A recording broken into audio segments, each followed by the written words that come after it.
Ada 4 wanita cantik. Tadi saya bilang Yang Weifei, kemudian Tiao Chan.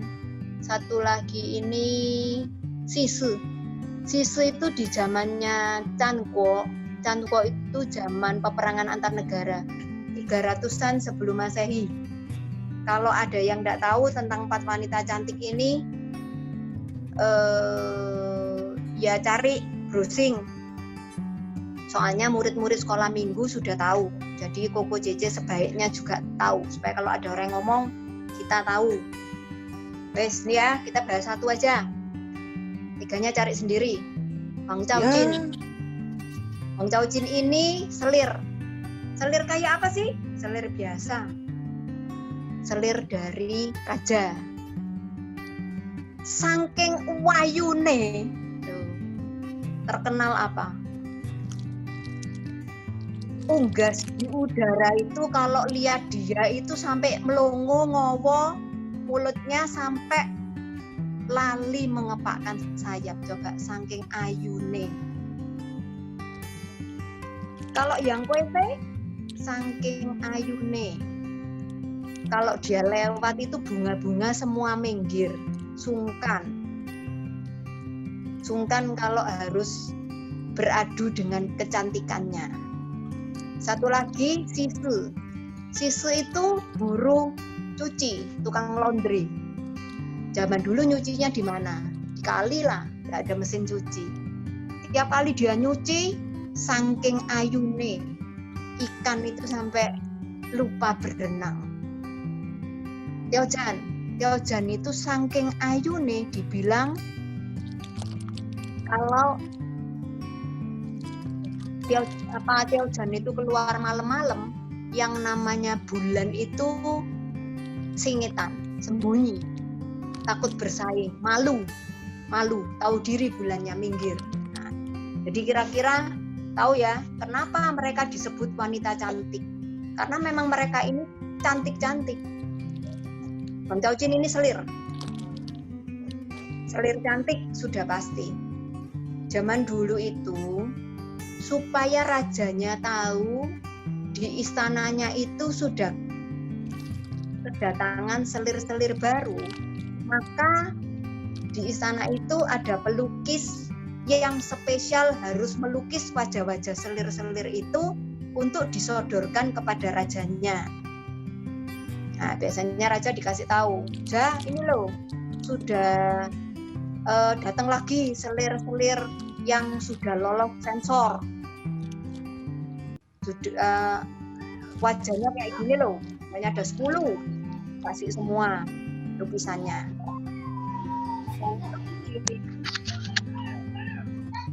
Didatangi juga kan sama pelukisnya. Tapi pelukisnya biasanya memang memanfaatkan kesempatan ini untuk dapetin kekayaan, dapetin kedudukan. Atau mereka ya ketika pelukis ini mau melukis Chaojin, pelukis ini kebetulan Chaojin ketemu pelukis yang memang tidak baik. Jadi pelukis ini ngomong sama Chaojin, kamu mau dilukis cantik apa enggak? Ya Chaojin mesti ngomong, ya apa adanya lah, wong memang dia cantik. Kata pelukisnya, wani piro. Chaojin enggak bakal mau.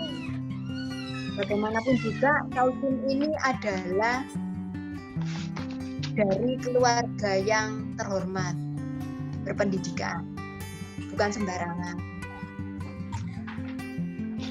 Chaojin tidak suka kalau harus nyogok, menyuap.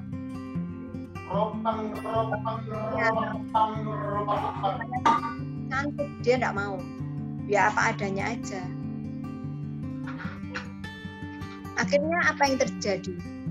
Pelukis ini tidak pernah melukis Chaojin dengan apa adanya.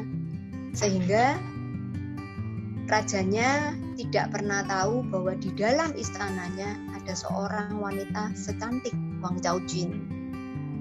Suatu hari, sama seperti keadaannya di zaman Mulan.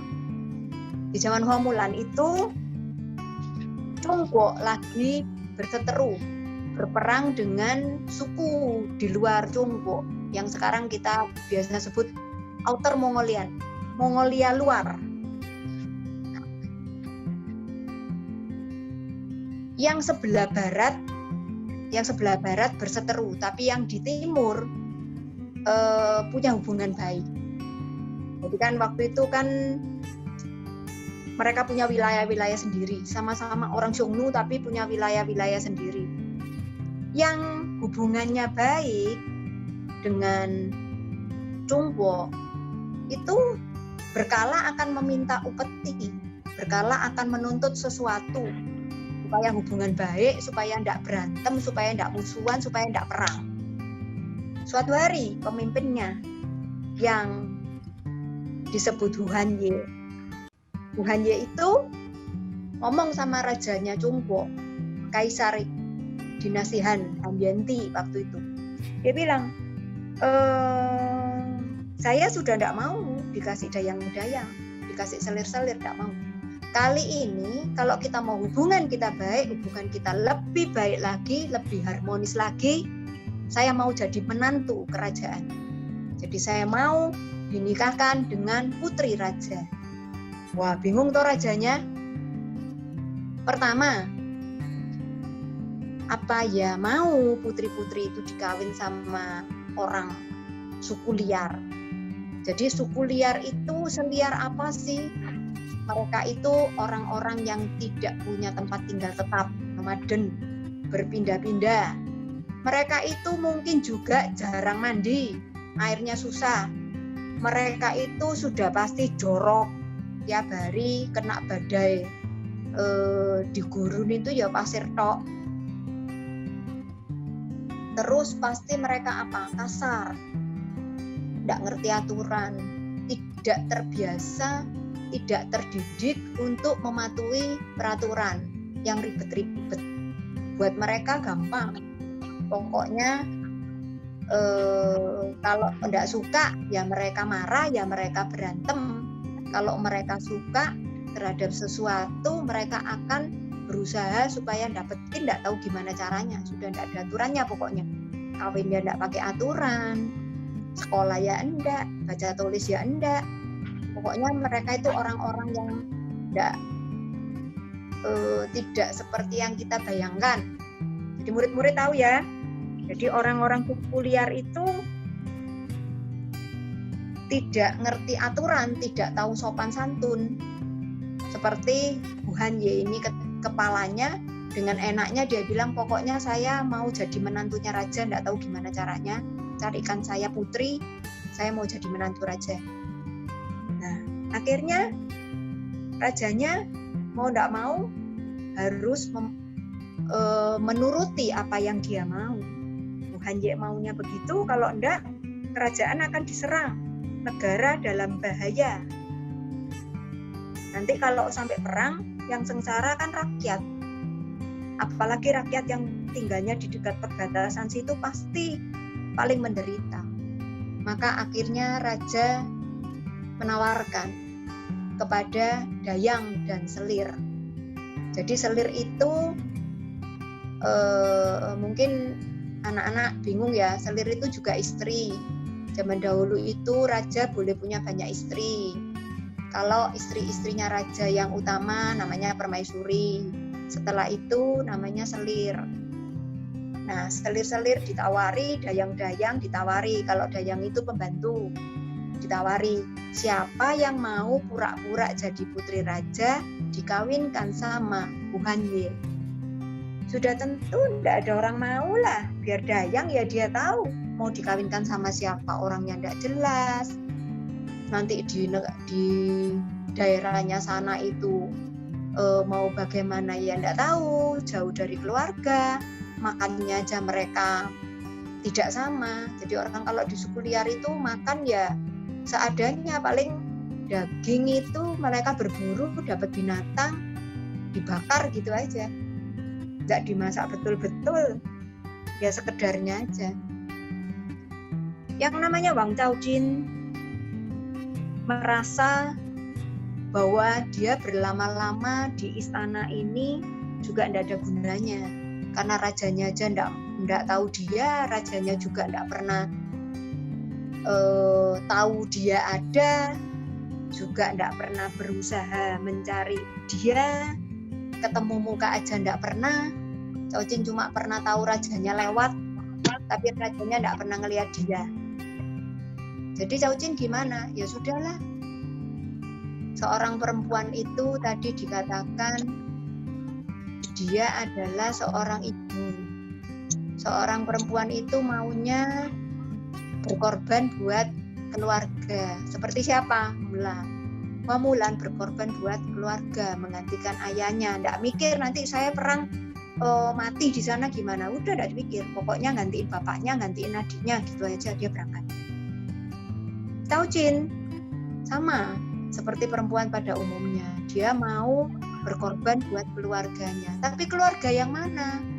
Wong rajanya yang seharusnya adalah suaminya itu enggak tahu kok dia ada. Tahu aja rajanya enggak. Bagaimana dia mau berkorban buat raja yang menjadi suaminya? Maka Cao Jin berpikir lebih baik dia berkorban buat apa? Buat negara. Biarlah hari ini dia berangkat ke tempatnya Xiongnu, ke Mongolia luar itu, tidak tahu nanti bagaimana nasibnya, tidak dipikirkan. Yang penting dengan adanya dia mau menjadi istrinya, maka negaranya aman, negaranya tidak akan diserang, rakyat tidak akan sengsara, tidak akan ada perang. Cao Jin cuma berpikir sederhana seperti itu. Jadi Cao Jin tidak berpikir apakah dia nanti diperlakukan seperti apa. Maksudnya apakah dia nanti di sana itu dikasih makan cukup, apakah dia nanti di sana tetap bisa berdandan cantik misalnya, atau dikasih makan enak, ataukah mungkin dia di sana nanti diperlakukan dengan tidak baik. Tidak dipikir. Jadi dia mengajukan diri kepada rajanya, saya aja yang berangkat, saya mau dikawinkan sama Hu Hanye. Raja melihat Cao Jin kaget. Pertama kaget, apa? Loh, kok ada orang cantik seperti ini ya di istanaku dan aku tidak tahu. Kedua, kaget. Perempuan secantik ini kok mau-maunya pergi ke tempat jauh di sana, meninggalkan keluarga dan negaranya sendirian. Tidak ada loh orang yang mau barengin dia, palingan pembantu satu.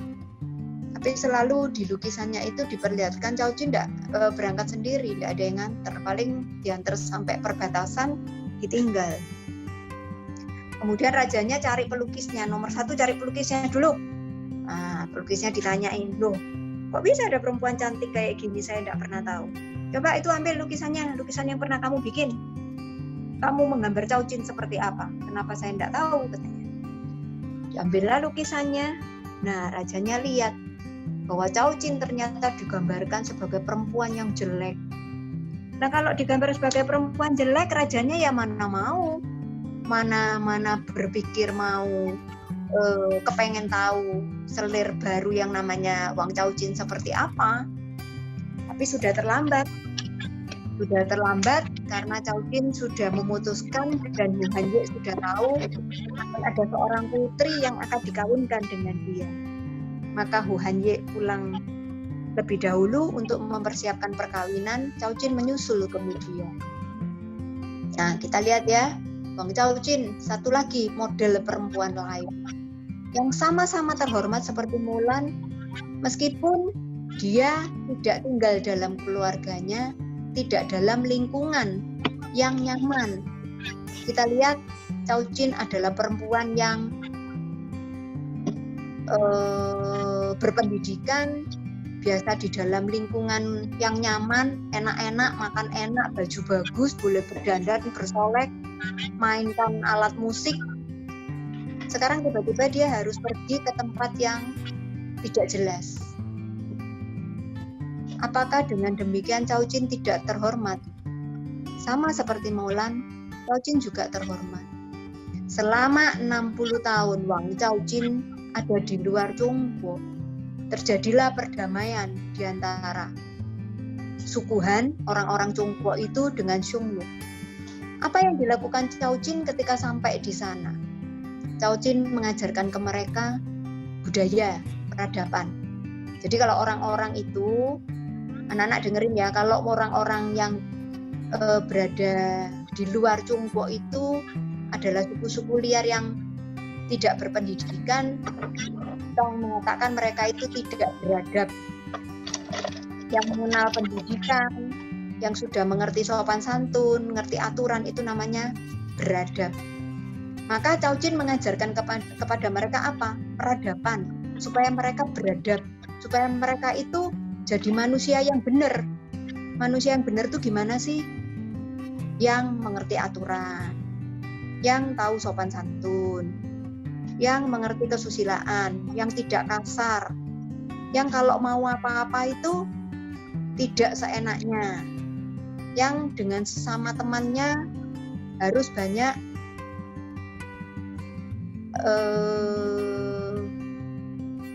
bergaul, saling mengenal, sehingga tidak dikit-dikit marah, dikit-dikit bermusuhan, dikit-dikit mau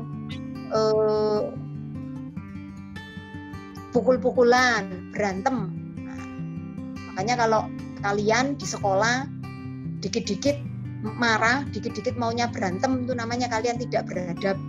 Seperti suku-suku liar yang zaman dulu, tidak sekolah, tidak berpendidikan, tidak tahu kesusilaan, tidak susila itu. Cao Jin selama 60 tahun dia mengajarkan ke mereka baca tulis, yang perempuan ya diajari menenun, memintal, memasak. Akhirnya Cao Jin sangat dihormati, sampai hari ini orang Mongol akan sangat hormat kepada Cao Jin. Cao Jin punya peran besar di dalam memajukan kebudayaan mereka. Sampai meninggal, Cao Jin pun tidak bisa pulang. Cao Jin meninggal di sana, dikuburkan di sana, jauh dari sanak keluarganya. Ketika Hu Hanye meninggal, Cao Jin sudah mengajukan kepada pemerintah Chongguo, negaranya, untuk pulang. Tapi ternyata pihak Chongguo itu negaranya sendiri menolak dia. Jadi Cao Jin itu ditolak untuk kembali ke negaranya. Kenapa Cao Jin meminta pulang? Karena suku ini punya peraturan yang tidak baik, yaitu istri dari kepala suku ini. Jadi mereka punya peraturan kalau kepala sukunya meninggal, istri kepala suku harus mau menikah, kawin dengan penggantinya. Ya kalau penggantinya ini orang lain, nah kalau penggantinya anaknya sendiri gimana? Kebetulan penggantinya Hu Hanye adalah anak dari istri yang bukan Cao Jin. Jadi Hu Hanye itu punya beberapa istri. Ini anak dari istri-istri itu, jadi bukan anaknya Cao Jin. Maka akhirnya Cao Jin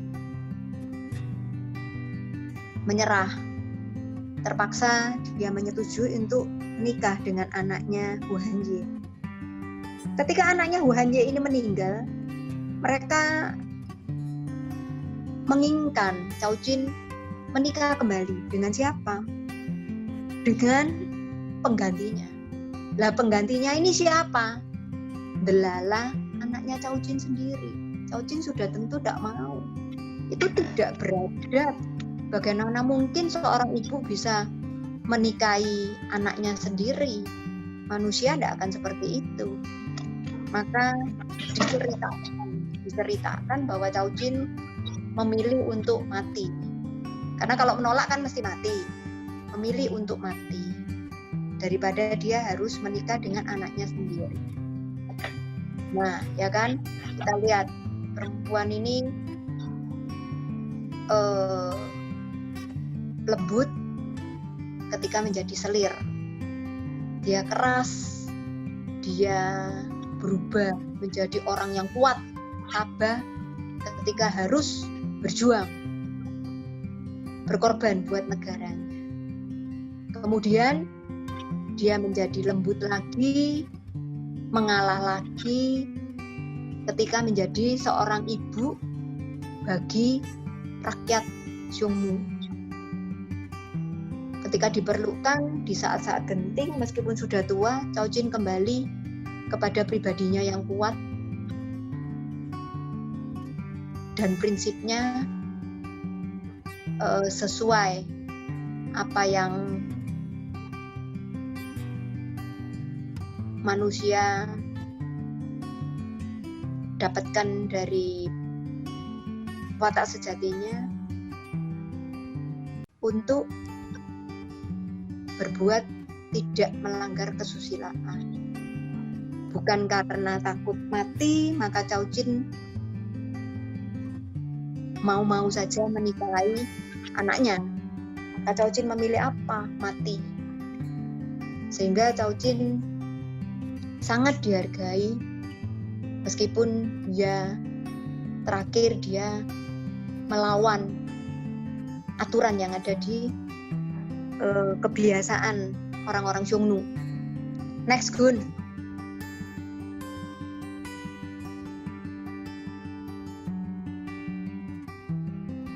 Nah, ini yang paling seru. Tokoh perempuan ini adalah satu-satunya kaisar perempuan di sepanjang sejarah Zhongguo. Boleh cek.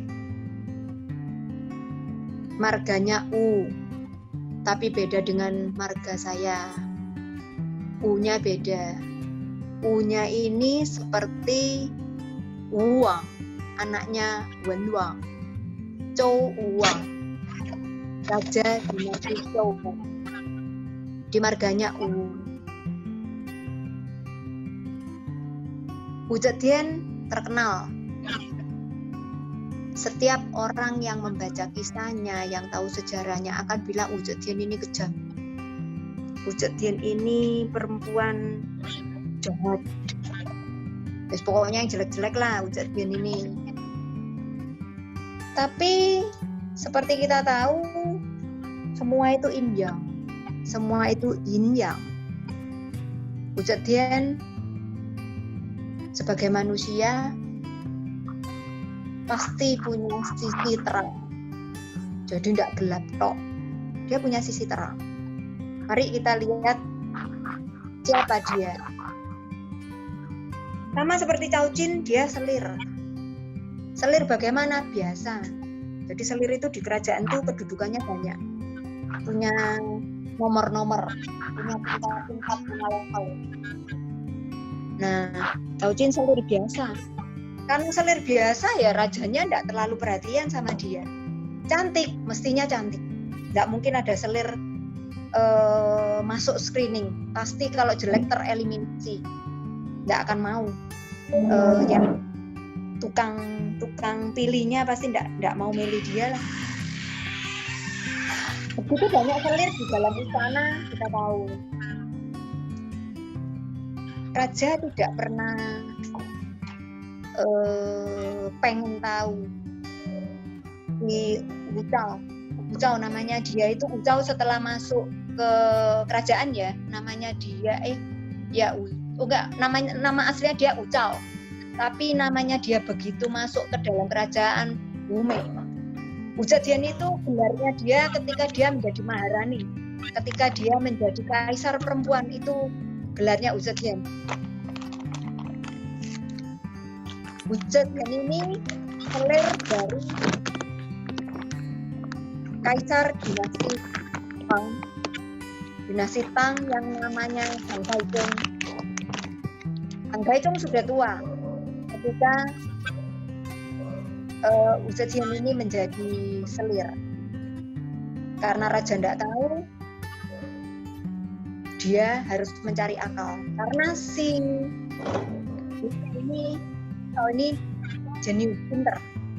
Umur 14 dia masuk ke istana menjadi selir.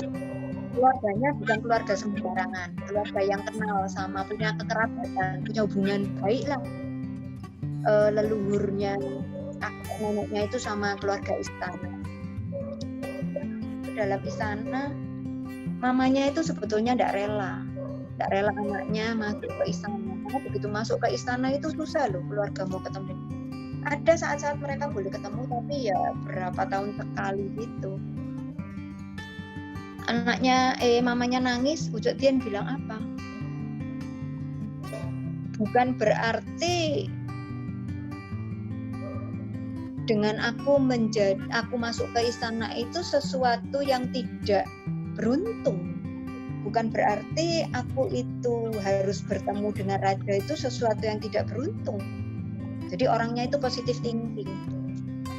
Mamanya nangis saja, tapi dia ngomong gitu, langsung mamanya sadar, anaknya pasti punya ambisi. Nah, terus gimana dia caranya supaya rajanya tahu bahwa di sana ada perempuan yang namanya Wume? Maka suatu hari tibalah kesempatan itu. Suatu hari di istana menangkap seekor kuda liar. Dibawa ke istana, tapi susah ditaklukkan. Udah suruh siapa aja, tidak ada yang menaklukkan. Tiba-tiba tiba-tiba Wucao muncul. Dia bilang, saya mau coba, boleh nggak?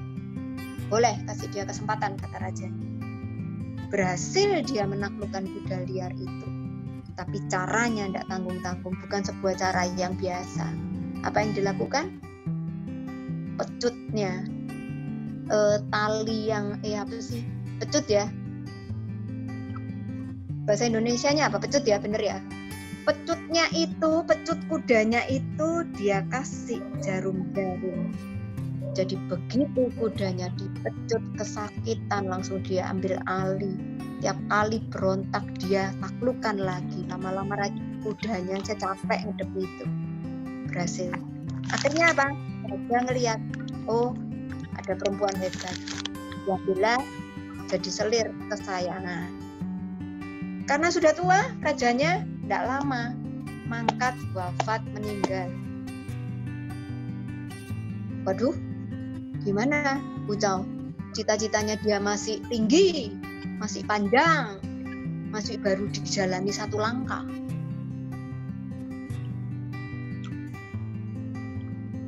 Ada peraturan di kerajaan di Cungpo itu, kalau selir tidak punya anak laki-laki, maka ketika rajanya wafat, dia harus ikut wafat, mati.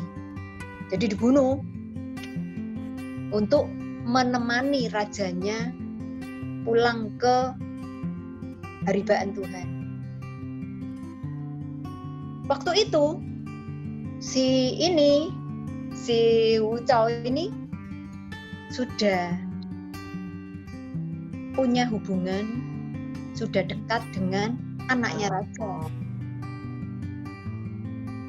Kalau raja namanya Li Semin, anaknya raja ini namanya Li Zi. Belum jadi raja, masih putra mahkota. Karena bapaknya meninggal, dia naik jadi raja. Maka dia nangis-nangis lah sama si Li Zi. Dia tidak mau ikut mati sama rajanya. Akhirnya ya sudah, ditaruh aja di sebuah biara. Jadi ketika Dang Zhao ini zaman dinasti Tang, agama Buddha sudah masuk, maka sudah dikenal biara. Orang menjadi biksu, digunduli.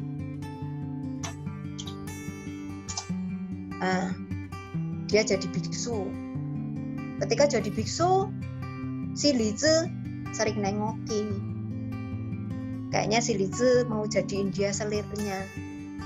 Maka dengan berbagai cara, gimana caranya, akhirnya Li Zi dirayu-rayu, Li Zi bawa pulang si Wucao ini dijadikan selir. Jadi selir apa? Ya selir biasa. Tapi jangan salah, dia melahirkan anak laki-laki. Sayang, anak laki-lakinya tidak bisa dijadikan putra mahkota. Kenapa? Karena sudah ada selir lain yang punya anak laki. Jadi si Li Zi ini naik tata bergelar Dang Gaozong. Dang Gaozong ini punya permaisuri, istri utama, tidak punya anak laki-laki, tapi dia punya selir, punya anak laki-laki. Maka tidak mungkin anaknya si Wu Zhao dijadikan suatu hari menjadi raja. Padahal dia kepengennya anaknya jadi raja, dia jadi ibu suri, ibunya raja. Tidak bisa. Gimana caranya? Ya wes, anaknya dia yang perempuan tiba-tiba meninggal. Padahal barusan digendong sama permaisuri. Langsung Wu Zhao bilang, wah anakku dibunuh itu sama permaisuri. Wah gimana permaisuri ini anakku dibunuh. Wah permaisurinya kena sudah kasus. Dia naik menyingkirkan si permaisuri. Habis menyingkirkan permaisuri, dia menyingkirkan si selir yang punya anak laki. Akhirnya anaknya Wu Zhao yang dijadikan putra mahkota. Dia tidak cocok, tapi si putra mahkota ini tidak cocok sama si siapa namanya Wu Zhao. Jadi anaknya yang pertama itu tidak mungkin jadi putra mahkota, namanya Li Hong. Li Hong itu tidak tahu gimana mati, katanya sih diracun sama ibunya sendiri, tidak jelas. Yang kedua, sudah merencanakan untuk menjatuhkan si Wu Zhao. Dipinggirkan lagi, disingkirkan sama si Wu Zhao. Si Dang Gaozong wafat, yang dijadikan raja siapa? Adiknya si Zhongzong. Jadi ya Li Hong. Li Hong itu tidak bisa jadi putra mahkota, diracun meninggal. Adiknya namanya Li Xian. Li Xian itu mau menjatuhkan ibunya, tidak cocok sama ibunya. Dia tidak suka sama ibunya, hubungannya tidak baik. Sama ibunya dipinggirkan. Kemudian yang dijadikan raja ketika bapaknya wafat siapa? Li Tan, adiknya kemudian. Li Tan itu cuma boneka, dalam arti cuma dijadikan raja-rajaan sama si Wu Zhao. Kemudian dia diturunkan sama ibunya. Siapa kemudian yang jadi raja? Ya ibunya lah. Wu Zhao, Wu Mei, naik tata dengan gelar Wu Zetian. Tapi jangan salah, meskipun dia perempuan, dia pinter. Jadi kaisar-kaisar kemarin itu kalah kalau dibandingkan dengan dia. Kita jangan lihat bagaimana cara dia sampai menjadi raja, tapi lihat apa yang telah dilakukan. Wu Zetian ini masuk di dalam majalah Times kemudian ya, zaman modern ini. Menjadi salah satu dari 10 wanita zaman dulu yang kaya. Satu di antara wanita-wanita kaya zaman itu. Podo-podo zaman-zaman kunonya, zaman-zaman dulunya. Mengalahkan Cleopatra, mengalahkan Katrina yang di Rusia. Kaya, pinter cari uang ini betul-betul Wu Zetian ini wanita karir, businessman, businesswoman. Jalur sutra itu menjadi apa namanya? Apa men? Apa?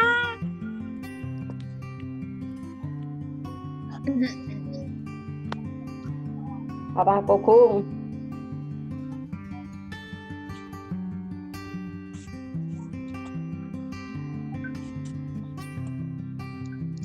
Kayaknya bisa dimulai deh, Ce. Ya mulai aja, Ce. Jadi Wu Zetian ini kayanya karena memanfaatkan jalur sutra. Dia jualan teh, jualan sutra. Terus dia ngurusi militer sampai invasi sampai ke Korea. Tapi apa yang luar biasa dari Wu Zetian? Dia itu memberi peluang kepada perempuan-perempuan untuk memajukan pendidikannya. Dia memperhatikan orang-orang tua, jadi yang pensiun itu diberi tunjangan, mereka yang berprestasi diganjar, pajak-pajak dipotong. Jadi banyak orang boleh mengatakan Wu Zetian itu mau jahat, mau kejam, mau apa, tapi kita tidak bisa menutupi kenyataan bahwa Wu Zetian itu punya peran besar terhadap perempuan paling enggak. Biasanya orang selalu ngomong kalau orang Chung Nanjing nih. Jadi selalu dikatakan bahwa bagi orang-orang Tionghoa, anak perempuan itu selalu dianggap enteng. Anak-anak laki-laki yang selalu lebih diperhatikan, gitu, dianggap berat. Anak laki itu lebih diberati daripada anak perempuan. Mungkin itu juga yang membuat Wu Zetian itu memberi perempuan-perempuan di zamannya tempat yang lebih luas dibanding sebelumnya. Nah, makanya dikatakan bahwa Wu Zetian tetap sebagai perempuan, dia boleh berkarya, dia boleh berkarir. Jadi kita sebagai perempuan, kita boleh-boleh aja berkarir, boleh-boleh aja berkarya. Tapi kita mesti ingat ada syaratnya. Syaratnya apa? Pakailah watak sejati kita. Yang kita dapat dari Tuhan itu untuk menjalankan atau untuk meraih cita-cita kita. Jadi lurus. Kalau Wu Zetian kan pakai dengan segala cara. Maka silakan mau jadi perempuan yang kayak apa. Tapi ada syaratnya. Mau sehebat laki-laki, sekuat laki-laki, orang laki jadi sopir bis kita juga bisa, sopir truk kita bisa, sopir becak kita enggak mau. Lakukan, enggak apa-apa. Tapi ada syaratnya. Syaratnya tetap jangan menghilangkan nilai-nilai kewanitaannya. Perempuan tuh kan biasanya enggak kejam toh, tapi Wu Zetian ini kejam. Ya, tapi dia punya sisi baik, punya sisi buruk. Marilah kita lihat sisi baiknya, kita enggak lihat sisi buruknya.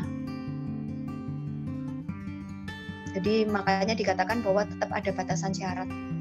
Tapi sebetulnya kalau kita lihat ya, 3 perempuan ini, satunya Wamulan, mau tokoh bener, mau enggak ada orangnya, tapi kita lihat Wamulan ini seorang anak berbakti yang mau berkorban buat keluarganya. Kedua, Wang Chaojin berkorban buat negaranya. Satu lagi, Wu Zetian. Bagaimanapun juga, meskipun dikatakan dia bukan berkorban buat keluarganya, ini ambisinya, tapi dia sudah memajukan loh dinasti Tang itu.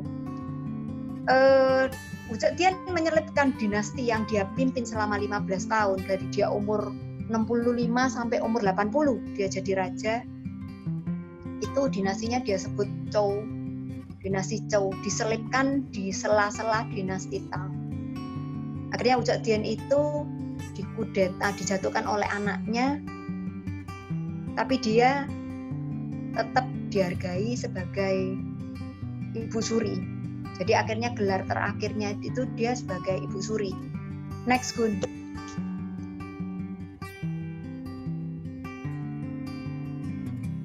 Oh, satu lagi, dia itu sangat sangat memberi perhatian kepada keagamaan. Wu Zetian itu. Jadi Tao, Buddha, Taoisme dan Buddhisme itu diperhatikan, pendidikan dan sastra diperhatikan. Jadi prestasinya itu memang di bidang militer dan politik, dia kayak laki-laki gitu. Semua apa yang laki-laki bisa, Wu Zetian juga nggak mau kalah. Tapi negaranya maju di zaman itu. Dia juga mengorbankan tanah-tanah kerajaan itu dijadikan lahan pertanian buat siapa? Buat rakyat. Meskipun caranya dia menjadi raja itu dengan cara yang seperti itu, yang memaksa. Lanjut, Gun. Next. Nah, dari cerita-cerita tadi kita harus bisa mengetahui sebetulnya seperti apa sih seharusnya perempuan itu menurut Konghucu. Menurut Bro, perempuan tuh kudu bagaimana sih? Kayak Mulan tuh wes bener ta? Kayak Wang Caocin tuh sudah betul ta? Kayak Ujak Dian itu salah ta? Nah, di dalam kitab kita yang namanya kitab kesusilaan sudah ditulis dari zaman 1000 sekian sebelum Masehi. Kitab kesusilaan ini sudah diterapkan di dalam negara. Meskipun kemarin-kemarin tuh kesusilaan catatan-catatannya itu terlepas-lepas, tidak jadi satu, tapi kemudian di zaman kemudian sudah dijadikan sebuah kitab yang namanya kitab kesusilaan, di mana ada 4 kebajikan yang harus ada dalam diri setiap perempuan. Jadi bukan berarti kalau hari ini kita bicara perempuan maka yang laki tidak perlu tahu. Kan yang laki ini, anak-anak laki kita suatu hari juga kawin sama perempuan. Anak laki kita suatu hari juga akan punya anak perempuan.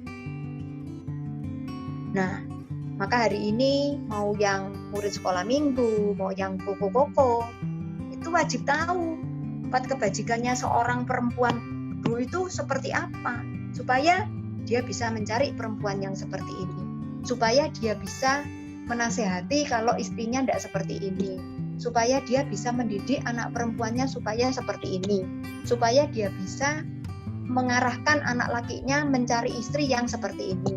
Next, Gun.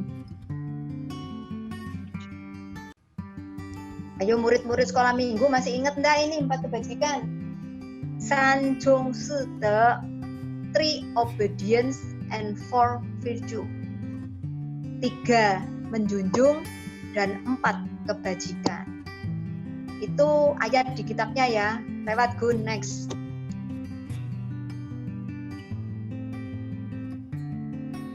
Nah, ada 3 hal yang harus diikuti oleh seorang perempuan dan 4 kebajikan yang harus dimiliki oleh seorang perempuan Ru.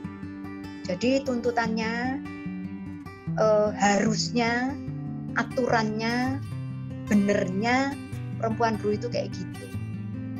Jadi kalau ada perempuan belum menikah, dia harus ikut orang tuanya. Ya meskipun Fu di situ biasanya suka diartikan laki-laki, tapi sebenarnya perempuan.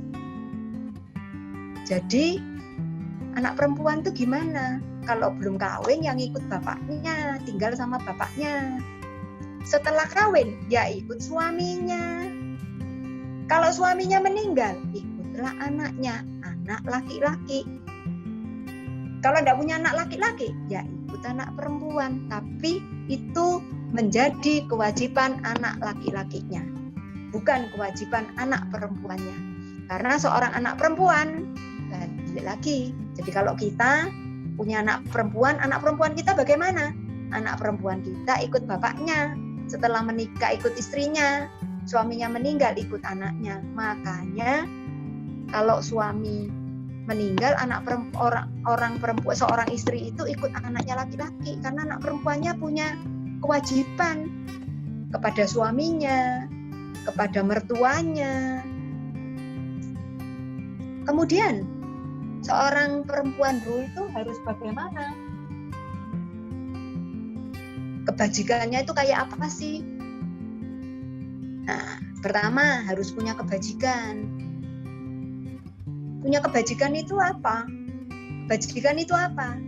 Lah itu 5 kebajikan yang sudah Tuhan kasih sebagai modal kita. Begitulah kita lahir, kan kita sudah dikasih modal sama Tuhan. Ayo kamu lahir di keluarga si A, keluarga si B, tak kasih modal, tak kasih sangu, tak kasih bekal. Yaitu apa murid-murid 5 kebajikan? Ada suaranya? cinta, kasih, kebenaran, Susila susila, bijaksana, Dapat dapat dipercaya. Nah, itu kan. Nah, kebajikannya seperti apa? Ya seperti itu. Kemudian bagaimana perempuan? Tutur katanya harus berkebajikan. Jadi kalau anak perempuan itu yang ngomong ya jangan jerit-jerit misalnya, jangan teriak-teriak, jangan bentak-bentak. Ngomongnya yang baik-baik. Namanya perempuan kan mestinya lemah lembut. Kalau laki-laki suaranya besar. Kayak Koko Justin itu sekarang suaranya kan besar. Tadinya suaranya kan enggak kayak gitu. Nah, suaranya besar kalau laki-laki. Kalau masih anak laki-laki belum. Nanti kalau sudah balik suaranya besar. Kalau perempuan enggak. Dari kecil sampai nanti ya suaranya lemah lembut. Jadi kalau kesenggol temennya itu ya enggak usah bentak-bentak, teriak-teriak, marah-marah. Kemudian apa? Penampilannya. Yang penampilannya itu ya yang bagus, yang baik. Kalau rambutnya panjang, ya disisir yang bagus. Jangan bangun tidur rambutnya putawut terus berangkat sekolah minggu, berangkat sekolah. Kalau rambutnya terlalu panjang, ya dikuncir. Bajunya pergi ke mall sama pergi ke sekolah ya pasti beda. Sama baju rumah ya mesti beda. Masa ke mall pakai daster kan nggak mungkin. Penampilannya dijaga. Tapi jangan menor-menor. Jangan ngejreng-ngejreng. Nanti masih kelas 3 ke mall pakai lipstik. Alisnya disulam. Bulu matanya pakai bulu mata yang badai membahana itu. sana nggak? Istilahnya dijaga pas-pas. Kemudian perempuan tuh harus bagaimana? Punya karya. Walaupun perempuan, jangan dibilang, oh, wong saya itu loh, suaminya kerja, saya di rumah tiap hari masak, mau berkarya apa? Dia bisa berkarya bagaimana? Dididik anaknya baik-baik supaya anaknya jadi anak yang pinter-pinter, sekolahnya berhasil, pendidikannya tinggi, dapat beasiswa. Itu karya. Atau cuma dikasih belanja 50.000 satu hari, tapi bagaimana caranya tiap hari bisa makan enak. Anaknya kepengen makan udang, nggak bisa belanja udang, tepung dibikin model udang misalnya gitu. Itu karya. Bagaimana meskipun duitnya nggak banyak, anaknya tetap Sinja punya baju baru misalnya. Itu karya. Perempuan pinter itu kalau urusan begitu. Kalau papa biasanya mumet kalau sudah urusan yang seperti itu. Tapi kalau mama pinter, gimana caranya uangnya belanja cuma dikasih segini tapi bisa tetap makan enak, tetap seperti makannya di restoran. Next apa Gun? Habis ya? Habis? Habis ya seperti. Nah, jadi gini, dari cerita-cerita tadi kita bisa lihat perempuan-perempuan itu adalah orang-orang yang kuat, tapi kasih kesempatan. Jadi besok kalau punya anak perempuan, kasih kesempatan. Jangan anak perempuannya ini misalnya apa-apa enggak boleh. Boleh. Tapi anak perempuannya ya harus ngerti. Kalau dikasih kesempatan, ya jangan kebablasan. Boleh nonton YouTube. Janjinya 15 menit, tapi bablas setengah jam. Jadi kita itu harus tahu sendiri. Besok kalau sudah besar, kalian akan mengerti. Kenapa sebelum menikah itu ikut orang tua? Kenapa setelah menikah itu ikut suami? Kenapa setelah suami meninggal harus ikut anak laki-laki? Kalau punya anak laki-laki, tidak punya anak laki-laki ya anak perempuan. Sekarang Koko Cece yang ikut dengerin, mungkin ada yang baru tahu, ada batasan-batasan aturan-aturan kesusilaan buat seorang perempuan. Mungkin ada yang tahu, mungkin ada yang tidak tahu. Hari ini kita memang bahannya memang cuma banyak cerita. Kita itu harus belajar dari sejarah. Sejarah itu membantu kita untuk lebih mengenal tokoh-tokoh dari agama kita, lebih mengenal nabi-nabi kita, lebih mengenal keluarga nabi kita itu seperti apa. Menjadi seorang nabi pasti sulit, tapi menjadi ibu seorang nabi itu bukan perkara mudah.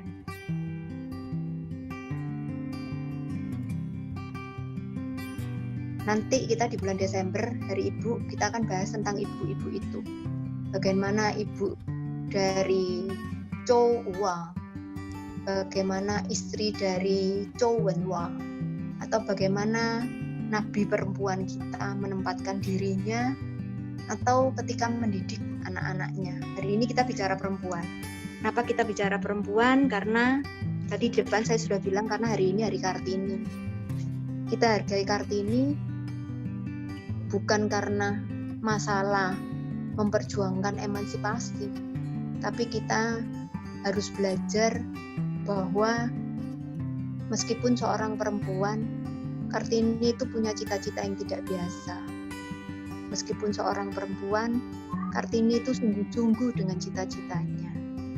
Mungkin waktu itu tidak bisa sesuai apa yang dia inginkan, mengalami kegagalan, tapi kita tahu Kartini tidak pernah sia-sia di dalam memperjuangkan itu semua. Kita menikmatinya hari ini. Nah, kira-kira apa ada yang mau ditanyakan? Pokoknya enteng-enteng, cuman begitu aja. Ya, Cici Koko yang ada pertanyaan, apa mau diskusi tentang apa? Mulan.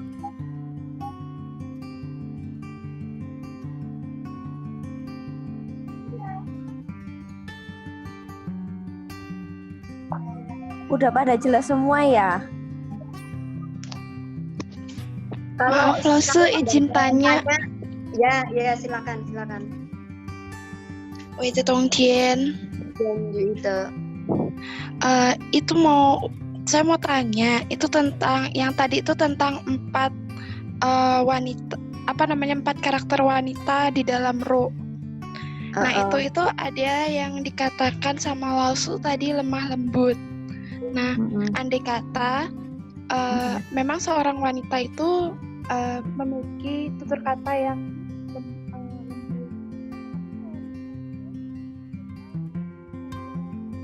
Sorry, suaranya kok mengecil ya. Nah, wis.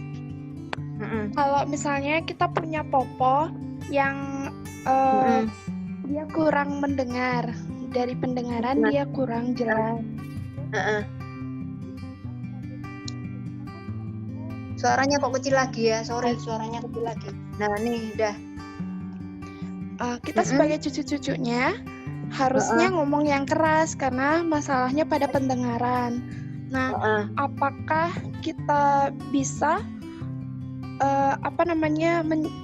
mengikuti perilaku yang tadi kalau misalnya kita tuh dikatakan seorang perempuan yang lemah lembut? Karena kan masalahnya pada pendengaran. Apakah kita itu harus dengan nada yang tinggi atau bagaimana gitu? Karena kan kalau kita bicara dengan nada yang santun gitu kan, lembut, tapi itu pun tidak didengar. Ibarat kata dibilang dia diajak ngomong tapi nggak jawab gitu. Hanya itu aja sih pertanyaannya. Mohon pencerahan dari Lause, Xie. Gini, orang yang punya masalah dengan pendengaran itu harus diajak ngobrolnya pelan-pelan. Sorry gini, bukan perkara intonasinya yang tinggi atau rendah, bukan masalah keras atau tidak kerasnya, tapi ritme. Jadi ketika kita ngomong harus satu-satu, sehingga dia bisa membaca bibir kita. Jadi orang yang punya masalah pendengaran, kalau kita ngomongnya cepat, dia susah. Tapi kalau kita ngomongnya itu satu-satu, jadi jangan cepet-cepet, dia bisa ngerti. Jadi memang menghadapi orang yang punya masalah dengan pendengaran, itu suara kita harus lebih dari biasanya. Lebih dari kalau kita ngomong sama orang yang tidak punya masalah dengan pendengaran. Jeleknya kalau kita ngomong keras-keras, kalau pas mereka itu bad mood, sepertinya kita lagi marah-marah. Tapi kalau kita ngomongnya pelan, dia tidak dengar. Sehingga apa yang terjadi? Salah paham. Yang tua merasa kita kurang ajar. Yang muda merasa, lah situ kalau tidak diajak ngomong keras, tidak dengar. Maka yang harus dilakukan apa? Ngomongnya satu-satu. Dicicil ngomongnya, pelan-pelan. Meskipun suara kita tidak harus kenceng gimana, kalau kita ngomongnya satu-satu, dia sambil membaca gerak bibir kita. Susah kalau punya masalah juga dengan penglihatan, karena kalau orang umurnya sudah tinggi, bisa penglihatan masalah, pendengaran juga masalah. Saya mengalami hal-hal seperti ini tiap hari. Jadi tadinya saya punya nenek yang umurnya meninggal umur 102. Kira-kira meninggalnya baru 6 tahun lalu. Jadi itu susah, diajak ngomongnya suka enggak dengar, dia juga enggak mau pakai alat pendengaran. Jadi kita kalau ngomong satu-satu gitu dia ngerti. Kemudian nenek saya sudah enggak ada, papa saya di rumah juga punya masalah pendengaran, umurnya 85 tahun. Jadi karena papa saya energik, jadi tahu sendirilah orangnya juga bukan orang yang jarang ngomong, tapi seneng ngajak ngomong. Lah itu kalau kita ngomongnya sambil teriak-teriak, kitanya juga capek, dianya juga merasanya kita kok kurang ajar sama dia teriak-teriak. Nah, satu-satunya cara itu saya sudah pernah konsultasikan sama dokter yang pendengaran gitu. Mereka mengajari saya ngomongnya mesti satu-satu. Jadi mereka baca gerak bibir satu-satu gitu, mereka ngerti. Jadi kita nggak usah teriak-teriak. Nah, kalau punya kesempatan ya kita bilang sama poponya, kasih tahu aja bahwa kita ini kalau ngomongnya keras karena masalahnya takut nggak kedengeran. Nanti kalau nggak kedengeran kan salah ngerti maksudnya. Saya bersyukur adanya WhatsApp, WA. Jadi kalau ada hal yang penting-penting, saya sama papa saya daripada salah paham, saya WA aja papa saya, baca. Tapi kalau poponya ini saya nggak tahu ya. Umur berapa sih poponya? Pak Seu, Lausu. Oh, sama. Iya, tapi gaptek. Iya. Tapi maaf, gaptek. Kalau perempuan biasanya males urusan begitu. Kalau laki lebih pengen pagi kalau laki itu suka pengen belajar. Kalau perempuan iya. Mama saya umurnya juga 84, pegang HP aja dia enggak bisa. Dia enggak ngerti. Jadi gitulah. Jadi sebetulnya yang namanya tutur kata itu maksudnya begini loh. Kalau kita sama orang yang lebih tua, kita sopan. Kalau kita sama anak kita, kalau nakal ya enggak apa-apa kita omeli, ya kalau nakal ya kadang-kadang dibentak ya boleh lah. Jadi yang dimaksud di sini tutur kata itu maksudnya kalau kamu anak perempuan ya ngomongnya jangan sorry kasar misalnya gitu loh. Jadi disesuaikan ngomongnya. Sebetulnya meskipun cowok juga nggak boleh lah ngomong kasar ya. Tutur kata itu ya gitu. Yang sopan kalau terhadap siapa. Jadi tidak akan ditolerir, tidak akan dimaklumi kalau yang ngomong kasar itu perempuan. Tapi kalau laki yang ngomong kasar, biasanya orang ngomong, ya maklum lah laki-laki gitu. Tapi sebetulnya sih laki ya nggak usah lah ngomong gitu. Kalau penampilan tahu ya, kalau kebajikan, ya berkebajikan. Jadi kita bedakan ya antara kebajikan dengan kebaikan, itu beda. Udah, ada lagi yang nanya? Kalau enggak ada, saya mau tanya.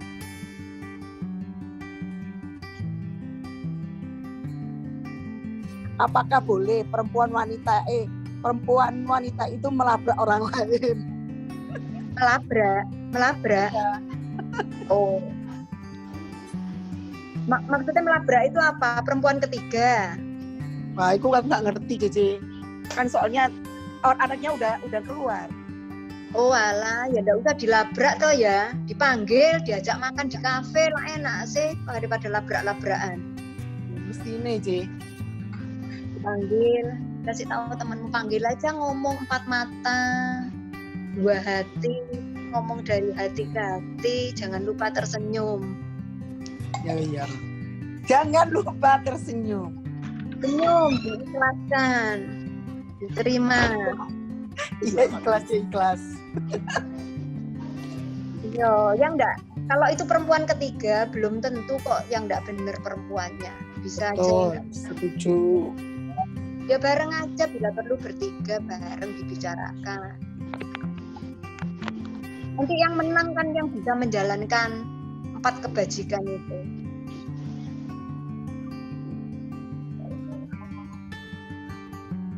Karena kan kadang-kadang nggak semua orang itu kan bisa langsung ngomong gini, Cim. Mungkin dia kan mau nanya ya. Pertama pasti kita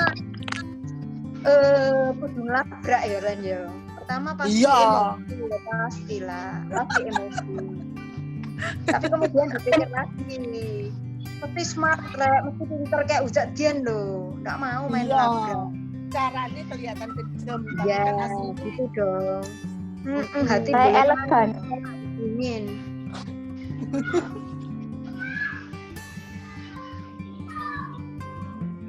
Maka pelajaran-pelajaran agama, pendidikan agama itu memang harus dilatih, belajar, dipelajari dan dilatih. Kalau dilatih nanti akan jadi kebiasaan. Murid sekolah minggu, belajar dan selalu dilatih, tidakkah? itu Macet. JA sesuatu kui. Yehu. Kemudian itu menyenangkan. Kawan-kawan datang dari jauh tidakkah itu? Yo bang, cuyan fang lai pui. Gembirakan. Le, kuai le, pui le hu. Ren pu zhi puin pui. Xin zhi hu. Pui xin zhi hu.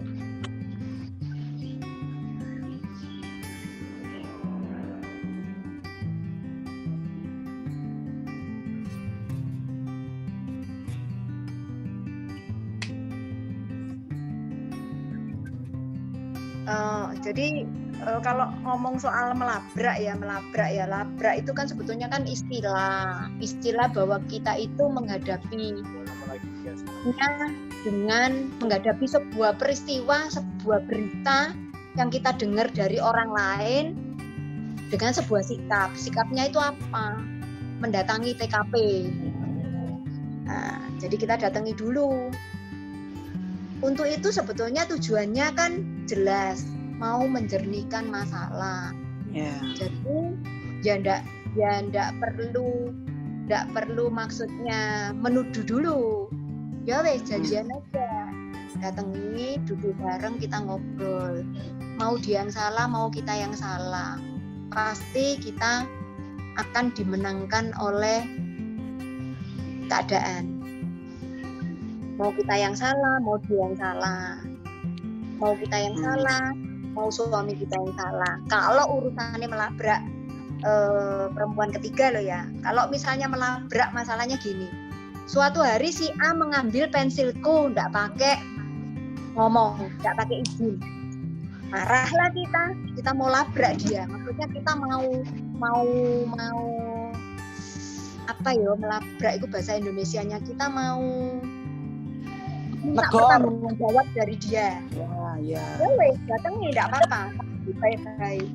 Apakah kamu sudah mengambil milikku? Nah, orang itu kan pasti, enggak kok, aku nih lo mak pinjem toh. Oh pinjem, ya wis pinjem berapa lama? Udah toh, ajak ngomong baik-baik toh.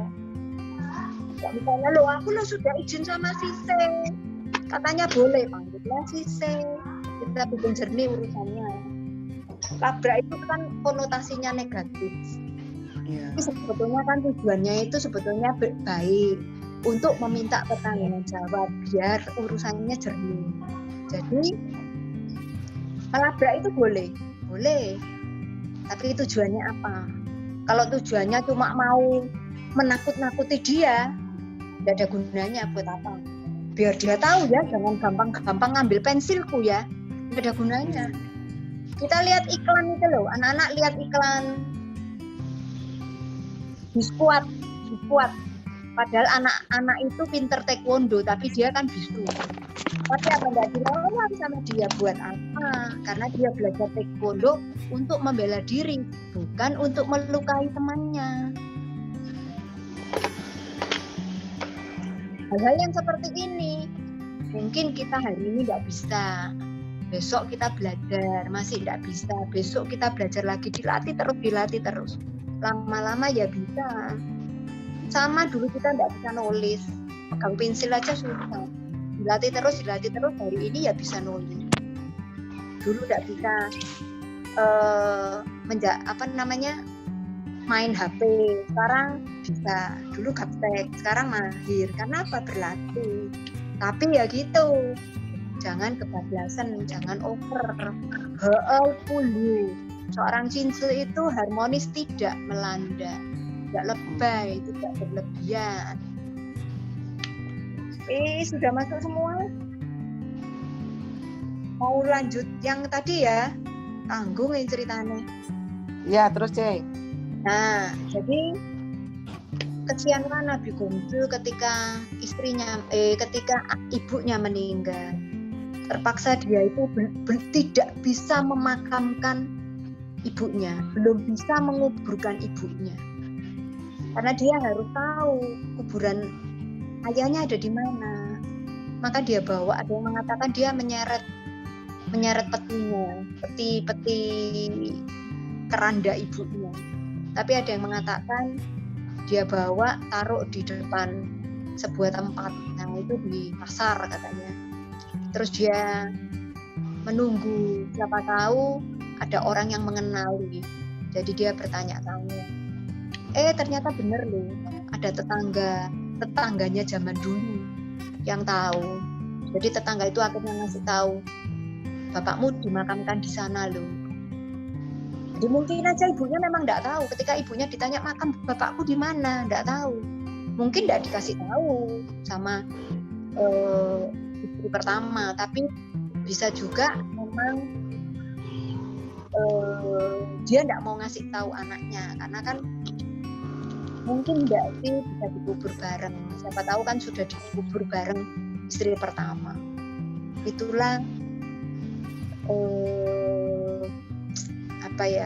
beratnya Gung, Bunda Suci Gung itu ketika harus menjalani masa-masa dia harus membesarkan anaknya sendirian. Makanya umurnya tidak panjang, dia meninggal.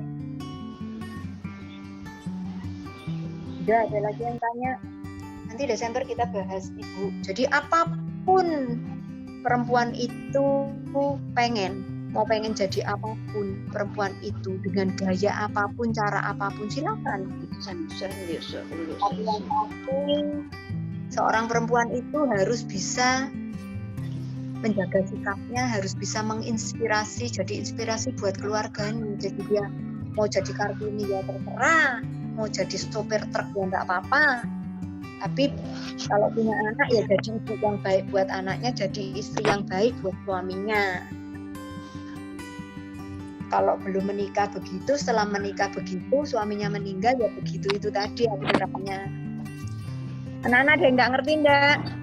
Loh C, akhirnya C itu berarti mamanya Nabi Kongcu itu akhirnya memang dijadiin satu sama makamnya satu. atau jadi satu. Akhirnya jadi satu, berhasil. Oh, akhirnya dijadiin satu. Nah, sekarang yang Jadi misalkan satu. yang itu di Cufusana berarti itu makamnya dekat sama Nabi Kongcu apa enggak? Itu itu makamnya Nabi. Beda-beda. Makam orang tuanya sama makam Nabi Kongcu lain. Beda ya? Beda tempat. Beda tempat. Dan sedangkan kalau tempat di makamnya Nabi Kongcu itu cuma ada makamnya Nabi Kongcu atau ada makamnya ada makam istrinya, ada anaknya, ada cucunya, dan ada orang-orang keturunannya. Jadi yang keturunannya asal dia tidak berbuat kriminal boleh dimakamkan di situ. Kali itu kita pernah, aku sama Nita sama Meta pas ziarah ke situ, pas ada orang lagi mau ngubur loh, itu keluarganya masih. Jadi sampai zaman modern begini, pemakaman itu masih dipakai untuk memakamkan keluarganya. Saking kita mau video nggak boleh, foto nggak boleh. Wes lah, akhirnya kita nggak foto. Itu seperti itu. Makamnya Mengzi aja juga masih dirawat kok. Masih dirawat dengan baik. Iya. Lain kali kita bikin acaranya Sabtu atau Minggu aja ya. Kalau hari biasa kok kayaknya kesorean jam 5. Juga orang-orang kebanyakan mungkin masih kerja. Kan tidak semua kena PSBB. Tidak semua lockdown. Tangerang tapi PSBB ya Len ya? Iya. Nah jadi tadi itu contoh-contoh perempuan pada zaman dahulu. Jadi perempuan zaman dahulu itu yang wanita karir ya ada sampai jadi ratu, yang jadi ibu rumah tangga, meskipun berhasil jadi jenderal ya ada, yang akhirnya harus berkorban buat negara, menikah dengan orang yang tidak dikenal ya ada. Jadi sebetulnya banyak tokoh-tokoh perempuan dan banyak mereka itu yang berpendidikan. Jadi salah kalau orang ngomong perempuan itu suka nggak dikasih kesempatan.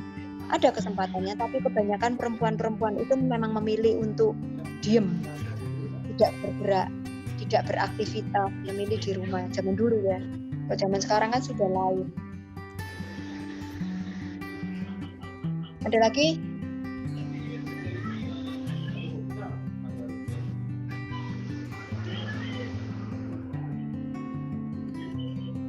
C mau tanya C, kan katanya kalau cewek suami meninggal kan ikut anaknya yang cowok. Itu emang pakemnya gitu? Apa nggak lihat situasi? Misalnya sedangkan anaknya sing cowok, sing besar itu cewek, sing kedua itu misalnya cowok. Nah tapi anaknya cowok ini kurang begitu kuat dalam finansial C. Nah, sing cewek ini itu kayak lebih kuat finansialnya. Kalau misalnya kayak mamanya memaksakan ikut yang cowok, kan kayak tambah membebani anaknya yang cowok gitu loh, C. Dan sedangkan orang tua kan mesti pemikirannya nggak mau nyusahno anak. Jadi boleh tahu si mamanya itu ikut. Jadi gini, sebetulnya kalau menurut aturannya, kewajibannya anak laki, kalau dia tidak mampu ya dirunding baik-baik. Kalau zaman sekarang, kalau zaman dulu no exception, tidak ada, dia ikut anak laki. Nggak ada kalau dia pilihan. tidak mampu ya sudah, mamanya harus terima. Mamanya harus ngikut seadanya anaknya itu. Anaknya mampunya gitu ya sudah. Makanya jadi anak laki harus ngerti kalian itu bakalan punya tanggung jawab untuk merawat orang tua. Nah sekarang ngomong suaminya meninggal. Kalau suaminya belum meninggal, ikut siapa? Suami istri. Ya ikut anaknya laki. Anak. Tetap ikut anaknya laki. Maka anak laki-laki itu nggak boleh lemah. Bagaimana caranya? Misalnya nasibnya nggak beruntung, sehingga dia tidak kaya. Tidak punya orang itu harta, paling nggak dia punya pendidikan toh. Sepunya pendidikan, mosok ya sampai jatuh terpukul. Punya enggak. Makanya kaki sama kayak kursi. Ini suara dari mana? Nanti sih bentar ya mama tak kalau. Christine. Krisis mood ya. Jadi gini. Makanya orang selalu mengatakan bahwa Ya. kita ini punya. Christine tolong mute dulu, Tin. Christine, tolong mute dulu. Oh iya. Nah, jadi gini. Orang itu punya takdir dari Tuhan ya, punya takdir dari Tuhan. Kemudian orang itu punya peruntungan. Kemudian feng shui. Ya, jadi orang tuh supaya hidupnya baik, ada orang itu dari lahir wis hidupnya ditakdirkan enak gitu misalnya. Kemudian ada orang yang peruntungannya baik. Tapi ada orang harus pakai feng shui supaya hidupnya tertata bisa lebih baik. Kemudian ada orang supaya hidupnya baik berbuat banyak kebajikan. Kebajikan loh ya, bukan kebaikan ya. Kalau kebaikan itu kita kasih orang ikan, tapi kalau kebajikan kita kasih orang pancing. Yang terakhir apa? Supaya nasibmu bisa berubah, supaya hidupmu bisa lebih baik. Belajar, pendidikan. Jadi kalau kamu itu takdirmu tidak baik, nasibmu ya tidak bagus, feng shui ya tidak ngerti, kamu berbuat kebajikan ya jarang, maksudnya ya segitu-segitu tok, standar. Elek-elek kalau kamu itu sekolah, kalau kamu punya pendidikan, mosok sih hidupnya susah. Tuh. Makanya pendidikan itu penting. Sejak kapan? Sedini mungkin. Sampai kapan? Sampai mati. Nabi Kongju bilang apa? Hotalau, syetalau. Hidup itu sampai umur berapa? Ya belajarnya sampai umur berapa? Hidup sampai tua? Ya belajar sampai tua. Hidup sampai mati? Belajar sampai mati. Hotalau, syetalau. Kayak gini ini kita belajar, studi. Yang ngasih materi, belajar. Untuk bisa ngasih, kita harus belajar. Di dalam licik dikatakan bahwa mengajar itu setengah dari belajar. Adalah orang yang sombong kalau merasa sudah bisa mengajar, tidak perlu belajar, atau sebelum mengajar, tidak perlu belajar. Menganggap dirinya sudah menguasai, sehingga bisa ngajar. Yang diajar pasti lebih tahu dari dia. Bullshit. Kita itu harus belajar terus. Watalau syaitallah. Dulu saya pernah, itu saya selalu ingat, sudah lulus kuliah, ketemu Haksu Indarto. Dia bilang, kamu studinya sudah sampai mana? Loh, saya sudah lulus. Dia bilang apa? Orang meskipun sudah lulus harus tetap studi terus. Nah itu saya ingat. Karena kemudian saya tahu, oh itu Nabi Kongju yang bilang, Watalau syaitallah. Maka belajar harus diulang. Harus dilatih. Kalau kita suka belajar, gemar belajar, dilatih, kita juga gemar, Bukankah itu menyenangkan? Kawan-kawan datang dari jauh, seperti hari ini kita bisa bareng-bareng. Tidakkah itu membahagiakan? Kuai-le. Ren bu zhi er bu yin bu yi jin zi hu. Orang mau suka, orang mau tidak suka, orang menghargai, orang tidak menghargai, orang mau tahu, orang tidak mau tahu. Orang usah nesu-nesu, tidak usah marah, ya sudah. Saya ngajar sekolah minggu memulainya dengan sebuah ikrar, sebuah kesepakatan dengan tim. Di mana waktu itu timnya ya Gunawan, Mejing, Lucy, Budiwan. Ikrarnya apa? Biar satu kita ngajar. Biar cuma satu orang yang jadi murid kita tetap ngajar. Kita bolos tidak berani, padahal muridnya sering bolos. Tuh, karena apa? Karena kita menyadari ketika kita mau ngajar, itu kita, tanda petik, terpaksa belajar. Tapi kita suka, kita gembira. Disuruh di sekolah minggu sampai siang, murid wis pulang, kita sih ngobrol. Kita suka. Dan mengacu pada pelajaran yang lalu, itu memberikan hormon-hormon kebahagiaan. Kita ketemu begini, kita ketemu dapat oksitosin. Bersyukur kalau misalnya ada orang yang menghargai. Bersyukur kalau misalnya ada orang yang mendapatkan manfaat. Ada orang merasa, alah iki opo sih, gak penting. Ya enggak apa-apa, tetap disyukuri, diterima, diikhlaskan, tetap tersenyum. Kita dapat hormon endorfin. Tetap bersyukur, mengikhlaskan, bisa terima. Kita berusaha, tapi kemudian akan apa? Balik lagi, Tuhan yang menentukan. Rensuan puru, tiansuan. Hitungan manusia itu tidak akan sebanding dengan hitungan manusia. Apa yang manusia sudah rencanakan itu pada akhirnya Tuhan yang memutuskan. We do our best, katanya orang Nasrani. Let's God do the rest. Pada akhirnya itu Tuhan yang memutuskan. Putusannya Tuhan bagaimana? Tidak seperti yang diharapkan. Misalnya hari ini ngajar.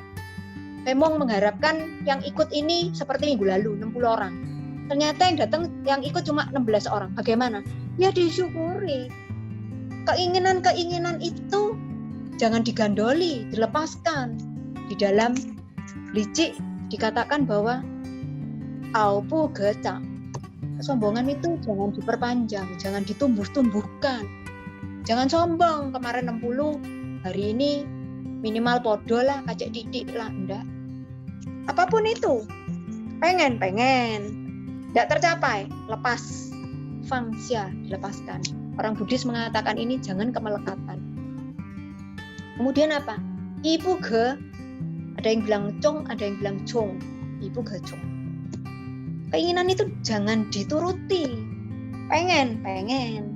Tapi jangan dituruti terus. Kalau hari ini yang ikut tidak sebanyak yang lalu, motong.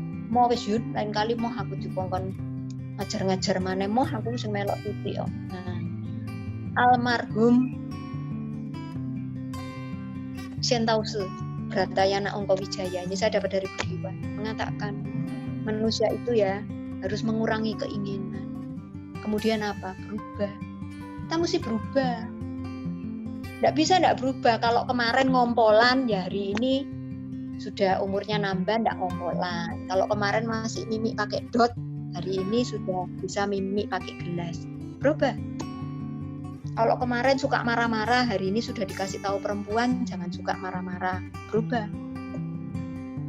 Kalau kemarin marahnya sehari 3 kali, besok marahnya 2 kali. Besok lagi 1 kali. Lama-lama tidak suka marah-marah. Marah boleh, bukan tidak boleh. Boleh. Selama itu benar di batas tengah. Misalnya, ini loh, saya pernah bilang kan dulu di sekolah minggu. Misalnya, suatu hari kita lihat adik kita mencuri, dimarahi, jangan dibiarkan. Kalau kamu biarkan, hari ini adikmu mencuri pensil, suatu hari dia akan mencuri mobil. Suatu hari dia akan merampok bank. Nah, dimarahi. Anaknya salah, dimarahi. Jadi kalau mama marah, jangan disalahkan. Karena mama khawatir kalian suatu hari jadi tidak benar. Makanya hari ini dimarahi. Mending hari ini mama yang marahi daripada suatu hari Pak polisi yang marahi, Pak hakim yang marahi, dimasukkan penjara. Tuh. Ya. Udah, teman-teman, apa ada yang mau ditanyakan lagi? Tanya lewat chat, nanti saya baca, saya sampaikan ke CV-mu atau langsung Ya, boleh. diutarakan. Silakan. Kita sama-sama belajar. Udah ya? nggak usah takut. Saya bukan rohaniwan, saya teman, bukan musuh rohaniwan. Mari kita sama-sama belajar. Mungkin saya ada salah, ya enggak apa-apa, dikasih tahu. Bareng-bareng. Saya lupa, kayak tadi saya bilang tuh umur 17 atau 20, tiba-tiba blank, saya bilang saya lupa.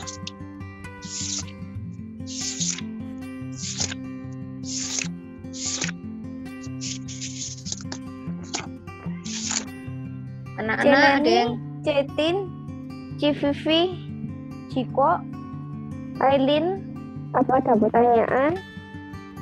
Udah. sudah?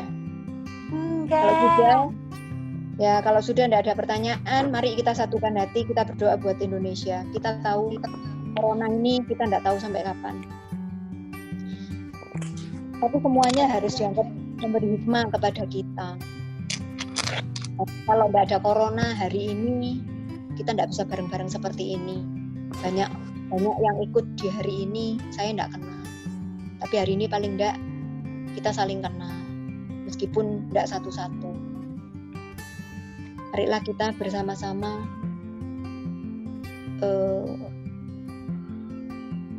bersikap pausimpate. Kita berdoa buat Indonesia. Kehadirat panggilan Tuhan yang Maha Besar di tempat yang Maha Tinggi, dengan bimbingan yang agung Nabi Konghucu serta para sanming dipermuliakannya. Semoga beroleh kami kekuatan dan kemampuan untuk membina diri, menjunjung tinggi kebenaran dan menjalankan kebajikan. Tuhan, mungkin Indonesia cuma semburat merah di antara warna-warni, tapi ini milik kami, tanah air kami, bumi pertiwi kami. Maka izinkan kami memohon sedikit warna darimu, agar bisa kami lukis pelangi kecil di sana. Dengan setulus hati kami bersujud, dengan sepenuh bajikan di dalam hati kami berdoa. Semoga dijauhkanlah kiranya hati kami dari keluh gerutu kepadamu Tuhan, dari sesal penyalahan kepada sesama manusia. Melainkan kami dapat tekun belajar hidup benar dari tempat yang rendah ini, terus maju menuju tinggi menempuh jalan suci. Semoga dikuatkanlah iman kami, yakin Tuhan senantiasa membimbing, menilik dan menyertai kehidupan kami. Hongi Sangti Wei Tian You De.